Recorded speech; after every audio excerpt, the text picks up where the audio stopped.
Alright, so we're finally here in this long put off series of tutorials. It is going to be a series, and it's not going to be just on Blender. I've decided I'm going to do a variety of different programs. So I'll probably do some After Effects, maybe a bit of Maya and Photoshop, you know, whatever I think of at the time. I am going to try to do it every week, and the way it's going to be set up is I'll record the content, I'll put it up, you'll watch it, and if you had any questions about something that I may not have covered well enough or may not have covered at all, just ask a question in the comments or a video response, and I will dedicate a small section of the time at the end of the next video to answering those questions. So we're going to be doing this today. This tutorial is going to be on basic Lego bricks in Blender. It's going to be quick, simple, and you're going to need LeoCAD. I have no idea what version I'm on. It doesn't tell me at the top, so, and I don't really care. I don't think they probably didn't add too many new features. Anyway, you're going to need LeoCAD and Blender, Blender 2.50 or up. I'm using 2.60. So, let's pop over to LeoCAD and get started. Okay, so we're going to grab a brick. It doesn't matter what brick. I'm going to get a 2x4 standard brick. I'm gonna make it. What will I make it? I'll make it green. I've already run through this a few times, and I made it green last time. So there it is, green. The new file, export, wavefront, green 3, because I've already done it. Anyway, so just name it and save it. At this point, you can close out LeoCAD because you don't need it anymore, and you don't need to save either. In Blender, you set up a few things first. So if you hit 7, you can go to top view, grab this light, and drag this light over, grab another light, and drag that over.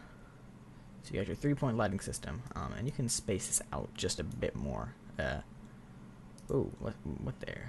Lagging. I was lagging there. Anyway, so File, and you go to Import, Wavefront, and I go to my tutorial folder, and I will bring in my green3.obj. Don't get the MTL because it's a different format that Blender doesn't like. I just hit import. Okay, it's in. Good. Now if you right click on it and hit tab, you can go into your edit mode. If you hit 3, you can go into your side view, and 5, you're going to go into your non-perspective view.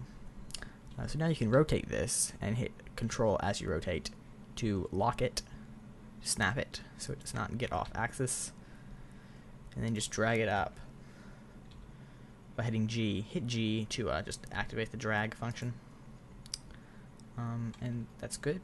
You can do a test render. Just hit F12.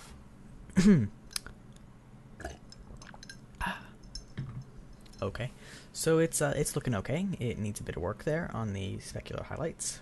It's a bit big, but first, before we do that, we're gonna go make it smooth, and then make it do an edge split. Bevel first, actually. So do a bevel, and it's gonna look all ugly and smooth. Do 0.01. Okay.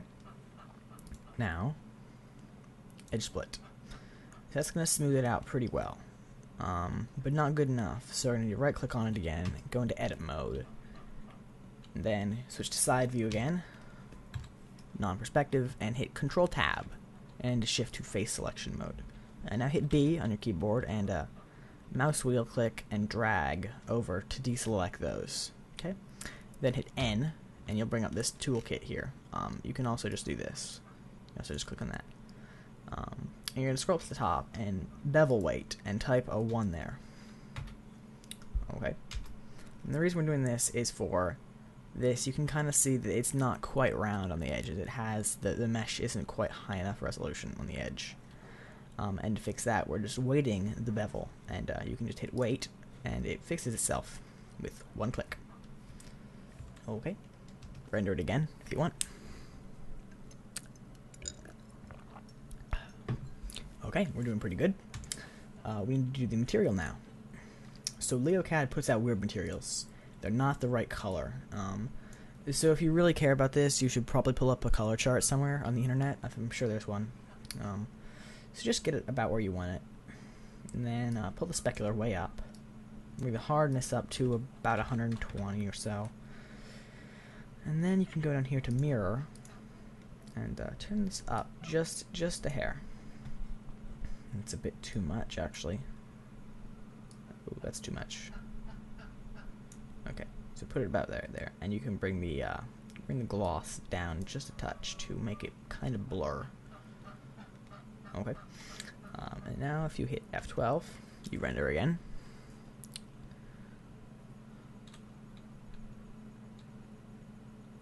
Okay, and that's looking actually really good.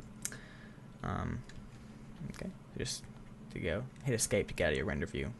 You can drag this up, and I don't know why this thing is selected on mine, but for some reason I may have accidentally set it to the default. Anyway, just make sure you have the translation tool selected. Okay, good. If you hit Shift A, you can add a plane underneath this, and it doesn't have to be too big because it's going to be invisible. And then we can just go to top view, and then you can duplicate this brick here and rotate it. Okay, not like that. I'm lagging a bit here. Sorry. It's going to interfere with some stuff. Just rotate it there. Okay, good. All right. And now if you go to this ground plane, you can hit make a new material for it. And if you scroll down here to shadow, you can just hit shadow only, and it'll only render the shadow. It won't render the plane. If, however, your edge comes into contact with the shadow will cut off in midair. So let's not hope we don't do that. Okay, and if you can render it again now that it has that nice ground thing on it, and the shadow should look pretty good.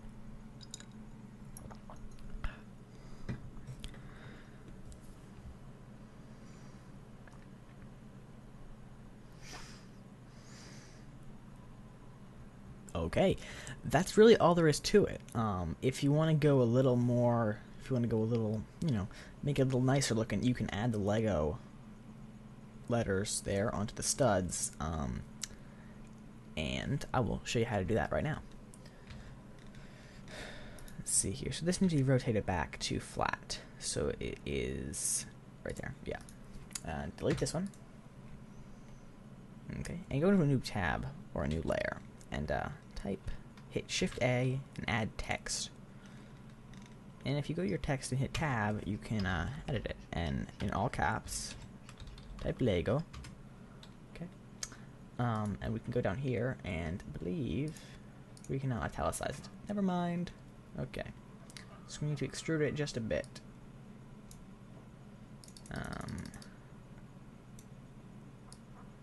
Just a tiny bit right there. Good. Now you can bring the bevel depth up, but not too much. Okay, and bring the resolution up to 1. And then do M1. Now it's in the first layer. Okay, go to here, and you can use your 6 and your 4 key to rotate around on your number pad. So you can go into Mesh View and rotate it, and hit Control to snap, so it stays on the grid. Okay. And now you're going to scale it down so it fits inside the top left stud here.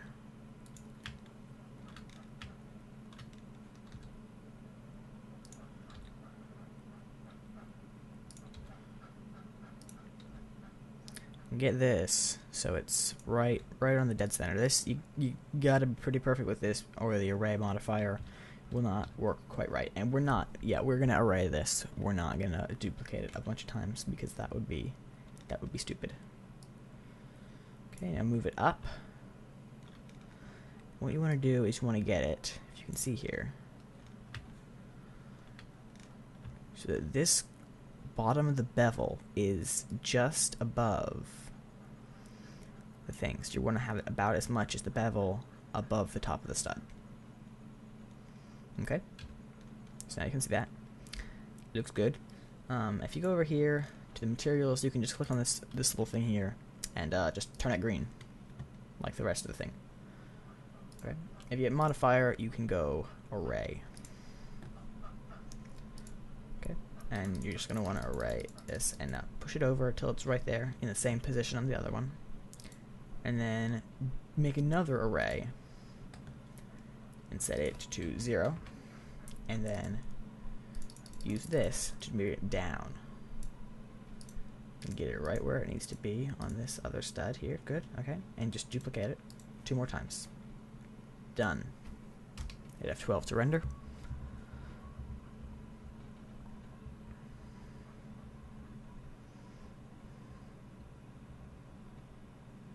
Okay, it's looking a little weird there at the bottom. It's going a bit too far down, so you just fix that by just moving it up a touch there.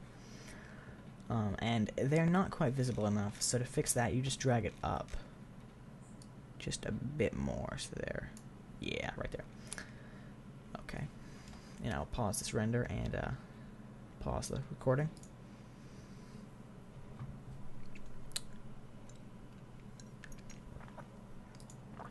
Okay. So, it looks about perfect. There's tons of things you can do. You can edit little things. You can like change the specular highlight if you don't like that. You can make it more reflective. If you want to take it one step further with reflection maps, you can go here to this and hit Alt-C and convert it to mesh. And then, if you shift-click on both of them, you can hit Control-J and make it one single mesh.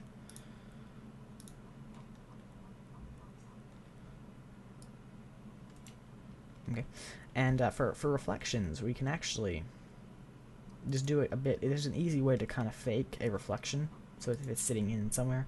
So make a new texture, and go to image or movie. We'll open up, and we'll find an image. Let's just grab something quickly. Just grab a map painting here. Okay, open image. So we've got a nice map painting. And you go to coordinates, and just go to reflection. If you go to material here, you can see how it's going to work out. And just turn the color way down. And you can see it's kind of reflecting there, but not very much. If you want, you can actually turn the reflection up a bit, or you can just hit F12 and render it.